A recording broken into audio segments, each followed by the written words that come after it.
a coach through a fairly long and circuitous route. So I started out as a film lawyer, film and television lawyer, because I thought that the law was a really good profession to go into, and it was great. It taught me how to think, it taught me how to be logical, how to manage clients, but at the same time it wasn't really me.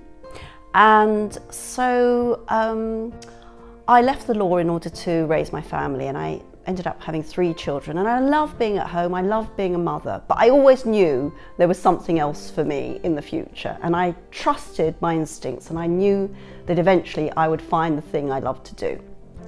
So I did a number of things. I worked in editing, I did some writing, I worked with an image consultant because I loved clothes, and finally I ended up working in a careers consultancy, and they were a group of coaches, and I very quickly realised that although I was hired to do business development, I really wanted to do the work of the coaches.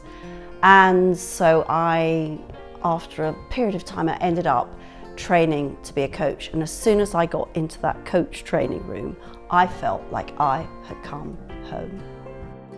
When I came to think about what I should call my practice, the phrase out loud coaching just jumped out at me, because I can be very extrovert, but I think more importantly, I am a truth teller.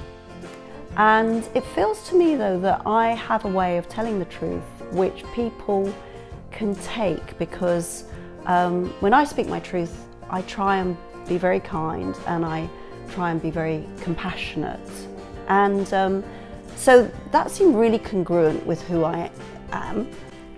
But as I progressed, I began to realise that being out loud isn't necessarily, although it can be, about being noisy. It can also be about being very soft, very quiet, very gentle, but still being assertive and strong. Clients come to me mainly because they sense that there are whole parts of themselves which are not really being expressed. And I think they sense that if they work with me, I don't stand in a place of judgment. So they come into a really safe space, a safe and reflective space where they can really explore deeply who they are, even the bits of themselves that they haven't been happy to show to the world. And frankly, those bits that they feel a bit that should be hidden, I actually quite like. I really like the original and the quirky and the unusual.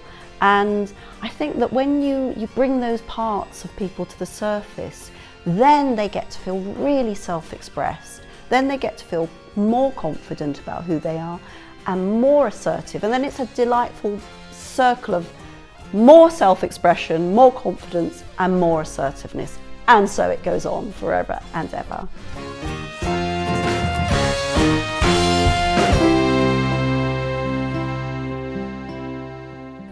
Silly Peachy.